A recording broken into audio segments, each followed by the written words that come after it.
Hey everyone, it's Rob Stanley with the Ecom Wiz podcast. And today my guest is Zack Leonard. He's founder of Gembah. And we're going to talk a little bit about what they do. But Zack, thanks for being on the show. Thanks, Rob. I'm really excited to be here and spit some knowledge to your audience. Yeah, so people are going to probably be thrown off a little bit about the name. But what we're going to be talking about today is white labeling an Amazon product versus creating your own. So the hint there being creating your own. And that's one of the things you guys are really good at. And let's jump right into this with a question of kind of what is the benefit of white labeling a product versus creating your own product? And tell us kind of your thoughts on that. Absolutely. So, when you look at a business at a holistic view, there's two real things you do as a business to try and drive bottom line value. It's adding revenue or decreasing your costs. So when you make the decision, hey, I want to add revenue by increasing my SKU count or diversifying my SKU count, you really have two decisions. Do I want to white label a product or do I want to create my own product? So let's talk about white labeling first. So white labeling, is going off and buying something off the shelf. It's really, from my perspective and from Gembah's perspective, it's a great way to make a quick buck if you can find the great opportunity. So if you've done the research, you can vet the idea. You know that there's a quick way for you to climb up the rankings, especially on something like Amazon, where you can sell there. It's a great way for you to make a quick buck if you can get to the top of page one really fast. So there might be a lot more dedication towards PPC to products to give away products to get to high in the reviews, high in the rankings, etc. But there's not much defensibility when it comes to that, right? And the competition has gotten so large with the Amazon FBA world. I think there's over 1 million different FBA sellers. I think there's 30 or 40,000 sellers that are doing over $1 million in revenue per year now, and a lot of those are Chinese factories, right? And so Yeah. you might be the first to market, or you might make a slight variation to a product that you can go directly to a factory and say, hey, let me make this. I'm a great partner. I can go sell it on Amazon. We're going to make a lot of money together. That's the white label experience. And again, once they catch on, what's the defensibility for that? Yeah. Whereas creating your own product, there's a ton of defensibility for that. You have a huge leg up on the competition because not all the factories have the same information. So if you protect your assets overseas through various, end-to-end agreements or whatever it is, you can have defensible products as well as IP protection here in the United States, whether it's design patent or utility patent. So being the first to market in that sense also allows you to have protection with an IP, which again drives bottom line value to your business. Yeah, absolutely. So, I mean, we've had a lot of gurus on here that sell on Amazon, make a lot of money. And I'm going to say right now, one thing that's in common with them is they always point out the fact that whatever product you have, you need to differentiate it from everything else on the market. And that's exactly what we're basically talking about today. Now, like you mentioned, white label is great. It's great for people getting started. I think, just to kind of learn the Amazon process and kind of get a foothold into, how it works, finding suppliers and kind of getting going. But eventually when you get into the big Amazon selling world, and we've had a bunch of those sellers on this show, they're all talking about differentiating their product and making it different. And that's why I wanted Zack on here, because that's what Gembah does, is they basically help you make some prototypes and basically go into full production, not just prototypes, but go full production on a unique product or a product that has a unique spin on it. And we're going to step right into this. So Zack, tell us also, like, walk us through the steps of the sort of process of doing a scratch product with you. Yeah. So the first step in any product, whether it's white label or creating your own, is you have to do product research in some capacity. So, from our perspective, what we look at, if you're looking at the Amazon world, is a couple different data points at a high level, right? We're looking at search frequency ranking. We're looking at pricing distribution and pricing pressure. And what I mean by that is, what does it look like to get up in the rankings from page, 7, 8, whatever it is, all the way up to page 1? And are the prices changing over time? Is this on a very large decline, which might mean that there's a ton of competition or people aren't buying it for that high price anymore? Or is it on the up and you have some wiggle room for you to actually, differentiate more and spend more on the product development process? So that's step one, is really validating the research and validating the product opportunity that you have. After that, you go into, okay, I understand what the search term is or what the keyword is. Let's define this further and start getting a design team involved. And so it's really, really going to depend on what type of product you are trying to create. Is it a soft goods item, what we call cut and sew item? That requires really just an industrial designer. If you have a cut and sew item that requires also some injection molding, then you're going to want to get a mechanical engineer involved. And then if you have a injection molded product that also needs electronics in it, you're going to need to add an electrical engineer. So all those differentiating things that, make it more complicated as you go are things to also consider when you go down the product development route. But ultimately, that's step 2, is build that team that has created a product similar to what you're trying to do. There's a ton of people on Upwork or Fiverr or whatever that are good sketch artists. They're good at making something look pretty. But at the end of the day, have they made something in mass manufacturing before, right? Yeah. That's the key differentiator for you to be successful or just have a really good rendering of a product. So that's step 2. Step 3, once you get into, you've built that team up, you define the product, you've done the research, is really to start getting those ideas out on paper. So start getting to the sketching process. And from there, once you get the sketches made, you can start to, take the feedback either from Amazon or from places like Etsy or Pinterest to see what the trends are and incorporate that into your sketching process. But ultimately, once you get that sketch, you're starting to get those ideas out on paper. You're solving the problems that are what the reviews on the products might be telling you to do, or you're solving a problem that's completely new technology, right? And that's a way for you to start validating that, hey, I'm onto something here based on what people are saying on old products. You can also start taking those sketches and getting feedback from your friends. You can get feedback from places like PickFu, where you can take, comparison sketches and say, hey, what do you like better, sketch 1 or sketch 2? And then start iterating from there. Get feedback and say, well, I like, the color scheme of sketch 2, but I like the shape of sketch 1. So you start to combine that, ultimately getting down to the final rendering. And then the final rendering, you start to go into the full technical specs, which is either a tech pack, bill of materials, CAD files, everything that really defines how you make the product for the actual factory that you're going to start talking to.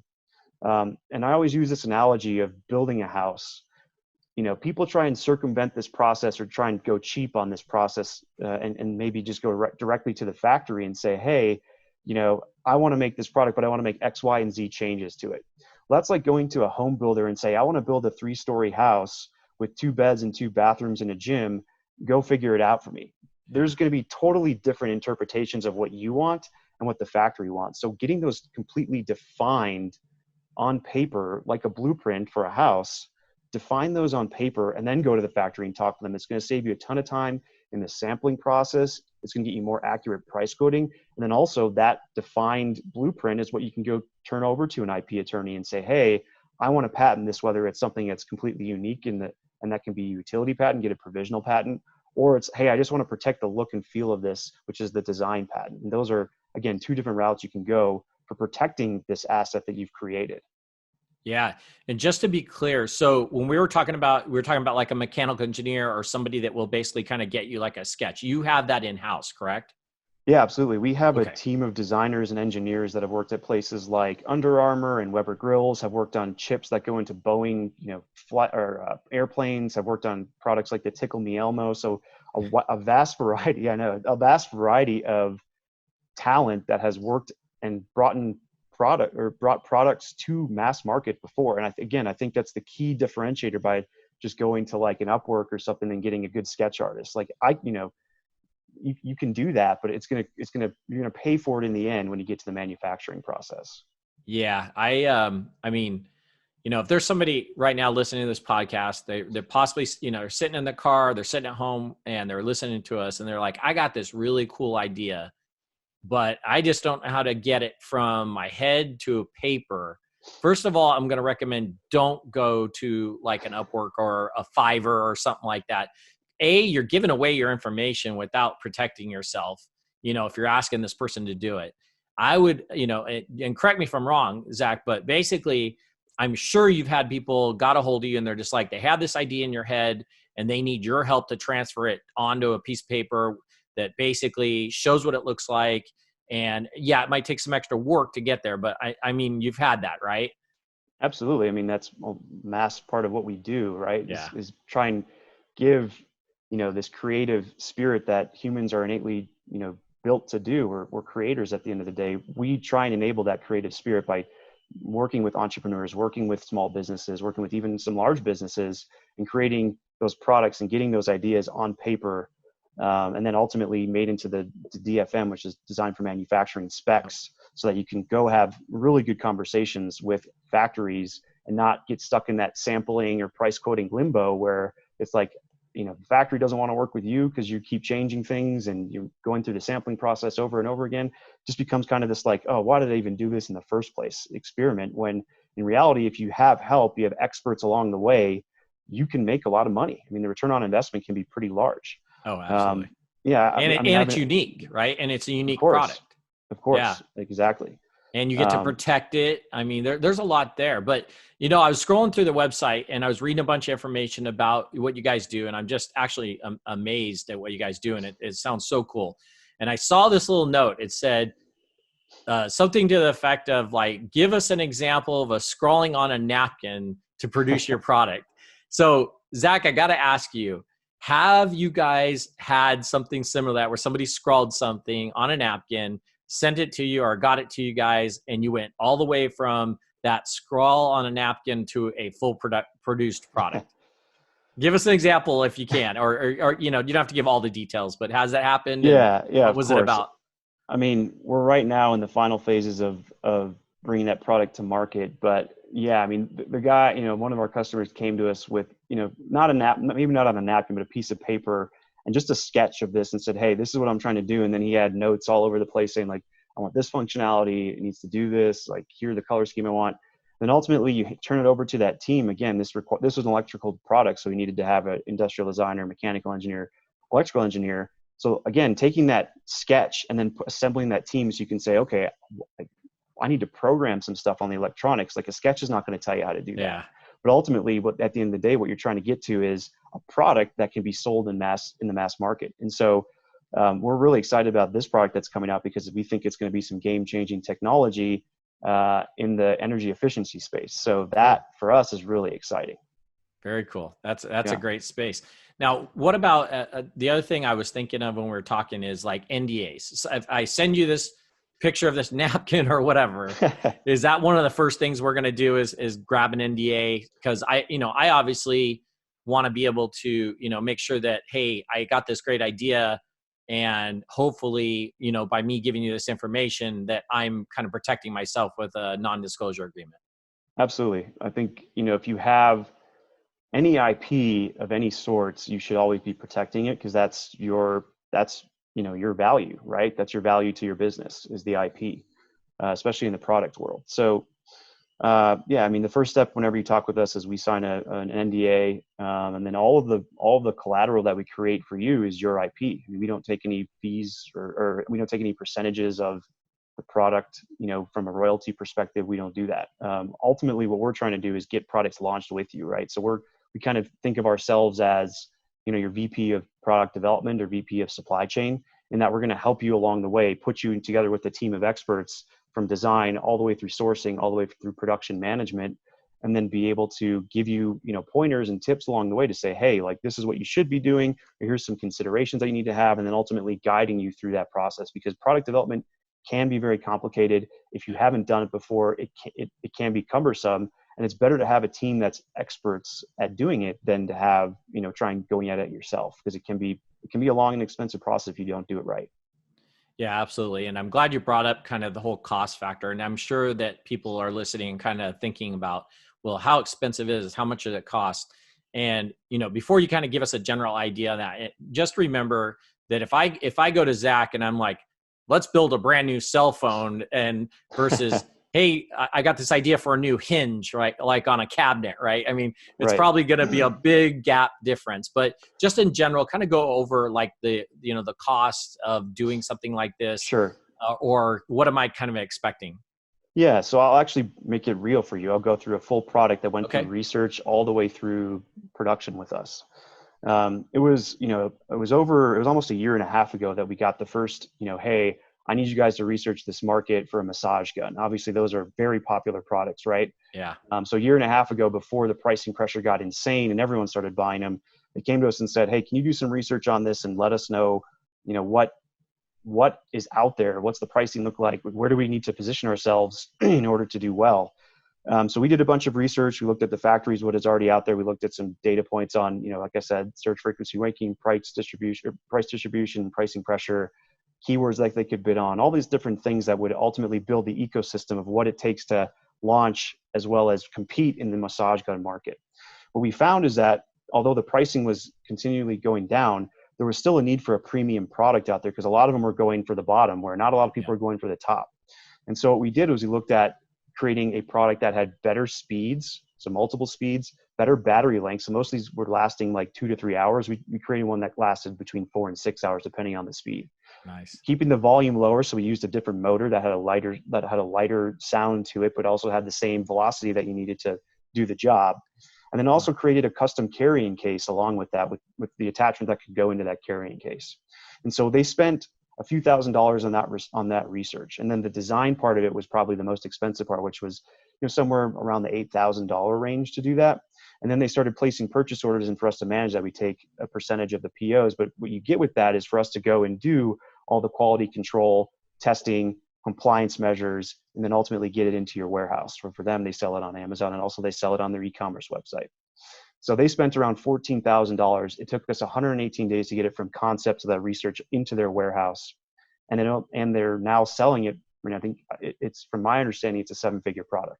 So if you're telling me your ROI perspective, if you're not willing to spend that kind of money to get that potential ROI, I mean, to me, it seems like a no-brainer. But again, and this wasn't a completely new product from scratch. This was a slight iteration on something that already existed, but increasing the technology in it to make it better than what's out there. So those are the types of things that in the Amazon world that might be more relevant. And I always talk about a company in Austin where we're based that does this really well, which is Yeti. So Yeti took the age-old problem of how do I keep my beers cold or how to keep my drinks cold, took the same molds and tooling. So again, from a high-level perspective, it's a cup or a tumbler or a cooler, right? They just made better insulation technology. And now last year they did almost $1 billion in revenue. So they're a $1 billion company making slight tweaks of better insulation, better technology to an age-old problem that's already been solved. So sometimes it's not just like, I need to create the best and the newest technology and all this stuff. It's how can I make something better? These guys, I mean, I don't know if you have a Yeti cooler, but I can keep I can go to bed with my Yeti, tumbler thing next to me. And the next morning I still have ice in it, right? Like that did not happen before Yeti was out there. Now you're seeing knockoffs that Yeti, has gotten lawsuits and won successfully. And now they're just getting royalties from a company called Arctic, right? So like there's ways that you can make money and do this successfully without having to go all the way full stack. I'm like, I need to create something brand new. I need to create the best new technology. I mean, you can do that and it can become more expensive. You can also make really good defensible, slight variations that you can patent, right? Yeti has all these utility patents and everything that they do, and they're still making a ton of cash. So again, it doesn't have to be this cumbersome, do it alone, make the world's latest and greatest, like best technology. You can make a lot of money just making slight tweaks, getting a good utility or design patent on those slight tweaks, and then putting it out there in the market. Yeah. Now, what about, do you guys offer any research to make sure that I'm not, infringing on other people's patents when we go through the process? Yeah. So we work with a couple IP attorneys that if we see something that comes up and there's a red flag or a yellow flag, whether it's utility or design, utility is really challenging, right? Because you have to figure out what they're patenting from a technology perspective. Design is much more straightforward. You have to make tweaks to the way it looks. But yes, that's part of the process. If we do an initial search and something does come up, we want to get an IP attorney involved. Yeah, that's great. And what about the factories you guys are using? Like kind of, how do you guys go out and find good factories? And then what about like the quality control and stuff on the factories you're using? Yeah. So the team that we've had overseas now, they've been doing this for over a decade. And we've developed a factory network that spans now over 700 factories in 7 different countries. Wow. And those are all personally vetted by us. So we're looking at SGS audits or Intertech Bureau Veritas audits to make sure that they're real. We're making sure that they abide by the highest ISO standards. We're making sure that, their export records are in line. So we're using, software to do that as well.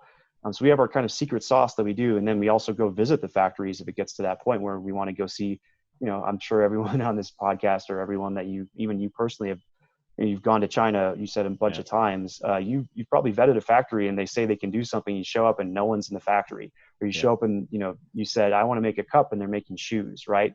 That stuff happens. So you need to vet the factory. Again, from our perspective, building the relationship with the factory is probably the second most intimate relationship you're going to have as a product company besides your customers and your product, right? They're partners with you. So treat them like a partner, vet them heavily, make sure that you do that. And then also you mentioned quality control. So part of our process is we do quality control a bunch of times. First, they have to send any sample to our team in China that we're going to take photos and videos of that sample first so that you don't have to pay for those, shipping fees overseas if the product comes back faulty or defective for this first round of sampling. We want to get that off the bat right away. Second, we'll do that again through the sampling process until they get it right. Once they get it right, we're going to go to the factory at least once during the production, depending on how big the purchase order is, and then take photos and videos against AQL standards. So we're setting up an inspection checklist, taking photos and videos against all of the points of defect, and really giving you some confidence that you can put this product on the market without having to actually physically see it. A lot of Amazon sellers don't see their products before they actually go onto the market. And so if you're not willing to pay, the extra money to do that, whether it's through us or any third-party QC company, I think that's doing a detriment to your business.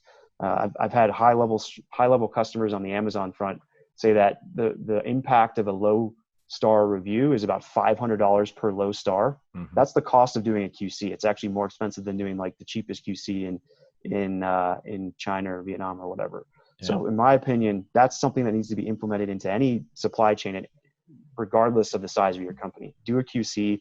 It's not worth it getting the first time feedback on the Amazon review saying, hey, this product sucks, when you have the chance to review it at some point in time.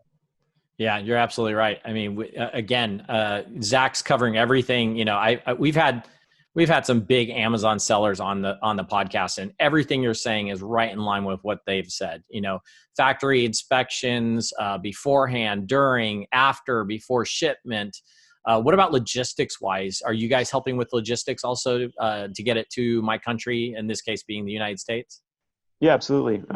Because we work with, not just Amazon sellers, but e-commerce sellers and retail, there's obviously various different ways that people need to get things shipped, whether it's by air, by sea, to the Amazon warehouse, to their fulfillment warehouse, drop shipping, et cetera. There's a ton of different ways you can do it. And we try and help understand the best possible way, given the timing that you're trying to make it happen. So we can do that. Logistics is such a competitive space that we might not always have the best pricing for it, which again, that's totally fine. If you have a good freight forwarder, that's totally fine, right? We just want to be a part of the supply chain no matter where it is. So anything that we can do to help, we're going to add the value as best as we can. We have a customer right now who their factory is being really interesting with their shipping, and we did a spot check with them, and they noticed that their ocean freight shipping, they were upcharging them by $16,000. I mean, can you imagine that? Right? So like, that's the type of thing that for us, like, it's a no-brainer. Like, at the very least, get a spot check from us, have some sort of consultation that we can help give you that peace of mind that everything is going right. Yeah. Wow. And for Gembah, so far, since you guys kind of, started the company, I forgot to ask you, what year did you guys start? Oh man, I think officially we incorporated a couple years ago. So it's only been, just a few years. Yeah. But like I said, the people that we brought on the team are experts along the supply chain, all the way back from research to product development to sourcing to logistics. So like, our logistics manager has been in the business for 30 years. Oh yeah. Our sourcing team, like I said, the head of production has been doing this for over a decade. So we're really just trying to give the best possible customer experience, give the best possible expertise to our customers, so that they feel like they have a partner in crime throughout this process. That's not, trying to just make a buck. We're actually trying to make a long-term relationship with you. Yeah.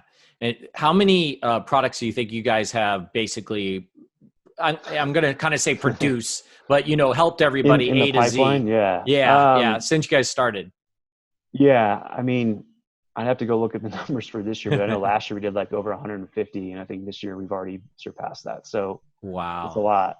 Yeah, and it depends. So at Again, least some of it, 300 plus. yeah, I mean, some of it's, again, some of it is white label, some of it's Mhm. incremental innovation, and some of it is taking it from scratch. But that would be close to what we've done. One thing I always thought about, I was like, people go and they get these white label products, and let's say they're really successful with it. Why not like re-white label your own white label product, right? Like Right. just keep selling what you have because it does well, and you don't want to lose those ASINs and that basically what you've built up on Amazon with ranking and Hmm. everything, but make it like your own spin-off of your own product. Like Right. I've always thought, why don't people do that? I mean, that would just be something that would not be that hard to do, really, Right. I in my mean, thought. version two of products are huge, huge benefit to your bottom line, because Yeah. you've already had the track record of success.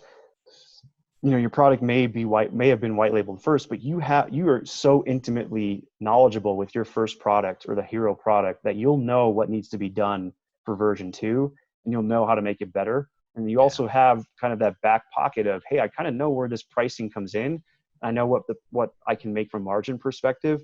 So that would be like, if you're doing a lot of business on Amazon or you've had a really good hero product, invest in product version number two, because that's where you're going to make the most money, because it's defensible. You can do patents on that in some regard, right? Because you're going to be the first to market with it. Your brand's already out there, and you already have some feedback from your customers probably telling you what you need to do. So I Yeah. think I always urge customers to do that as well. Come up with the next version of it, or come up with something complementary to it to make it better.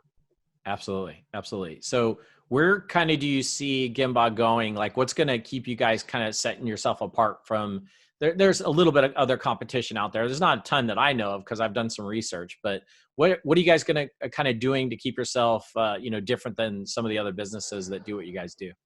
Yeah, I think from our perspective, it's automating a lot of the process. We're building technology right now to make this flow a lot better. So as soon as someone has an idea and they come to our platform, they will have the team assembled, the factory ready to go, the compliance measures, all within the click of a button, right? So that would be the idea of what Gembah's value can actually become is I can get, with some high degree of certainty, the research, design, factory, compliance, logistics, all right in front of you, and not have to wait throughout the process or do it on your own, all within, hopefully within the first click of the button that you actually come to the website, to the Yeah. platform.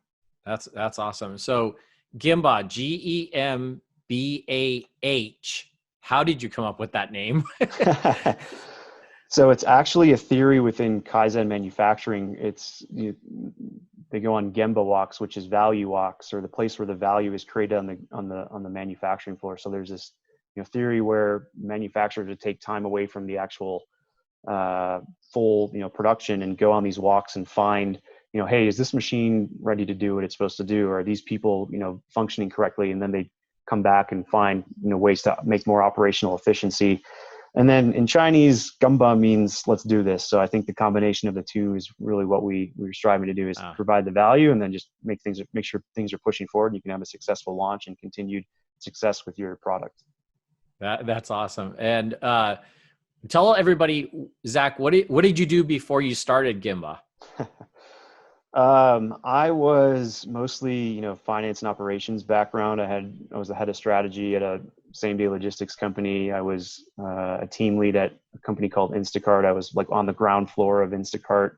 Yeah. I was employee like number 30, I believe, and started to run the Texas markets, developing, partnerships with Whole Foods and H-E-B and Costco, and rolling out operational efficiency models that were used across the entire company. So I saw the unicorn experience, right? And so I Yeah. think from there, it really focused my mind on how to be as operational efficient as I can. And I really saw that this problem of enabling small medium businesses to have that efficiency was really what we're trying to tackle, is giving them a reliable, trusted source that can make the process much more linear than if they were to go and do it themselves and try and say, hey, well, now I need to do packaging. Oh, but I can't talk to the factory and all these different things that come up with the chaos of manufacturing. Let's try and do it straightforward so that you limit the amount of time it takes you to get a product to launch.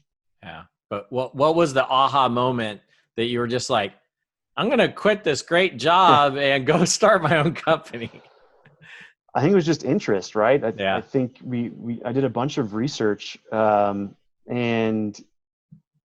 I just kept wanting to dig in more and more and more. And finally, you know, I was doing it in tandem, obviously, to try and validate that there was a product market fit before I made the leap. And customers started to come in, and, you know, the more that we were able to prove out, the more value that we continued to go. And then ultimately, you know, once we started to add, you know, beyond just the sourcing and production management, going into design, that's when it was really like, okay, we have something here that is differentiated enough, but also creates that value that every product company or every marketer really wants, right? Like, if you want to create a new product, it's really hard to do it yourself. So you should really use a trusted source to do it. Yeah, absolutely. Well, you've got me as a fan. I think it's an amazing concept, amazing business.